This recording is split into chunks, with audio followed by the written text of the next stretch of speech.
because... That's good. So... What? Schizophrenic. So how do you balance then what you reveal and what you don't reveal so that you're telling the truth? You're writing a song like Not Like the Movies, which, you know, kind of reflects on your personal life, but it doesn't need to be I still want songs to be relatable and right. be able to be, like, adopted as someone else's soundtrack. This is maybe Katy Perry. I'm not so specific with names. Mm-hmm. But, you know, that is like my black box. Yeah. That's where all of my secrets go. What about when the re-release of Teenage Dream came out, you know, the book ended with you know, Teenage Dream and Wide Awake. I mean, You mean Pardon Me and By the Way? Yeah, sorry, Pardon Me and Wide Awake. And, you know, there was a period of your life that went through some tumult during that time. You mean the Big D? Yes. You didn't say it, don't.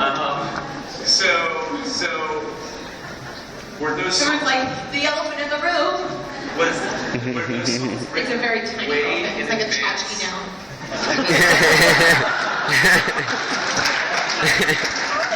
Were those songs written way in advance, or was Actually, part of me, you know, funny enough, because people were all stipulating, oh, part of me for big comeback Right, song. I was like, okay, idiots, I wrote it like 2 years ago. I just knew that I was going to do like a repackage of the record, and especially I wanted to do a repackage of the record because I was putting out a movie, and I needed a song for the movie as well. So, Wide Awake and Part of Me, and then there was a song called Dressing Up, which was on there. And Part of Me was written a long time ago. It was just a feeling that I had. You know, sometimes when you're in relationships, you feel like you can start to become a shell of yourself, where you like take on the identity of the other person, or you lose yourself, or something like that, you know?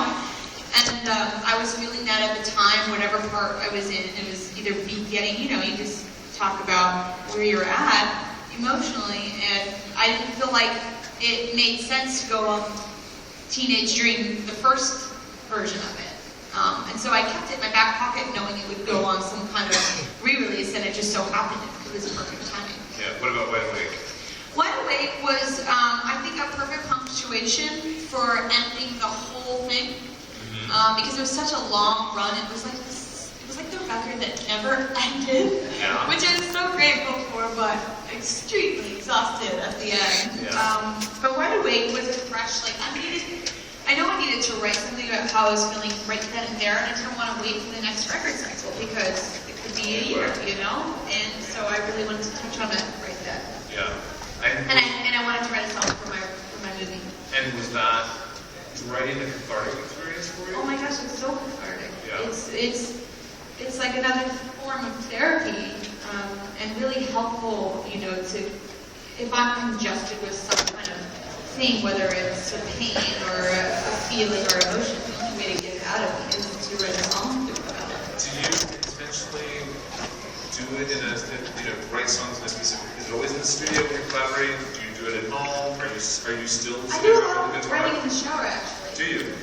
So you get all like, you start with lyrics and, I knew him for a There's second. no one particular way. There's so many different ways of creating for me, whether it's just like thinking of a melody line.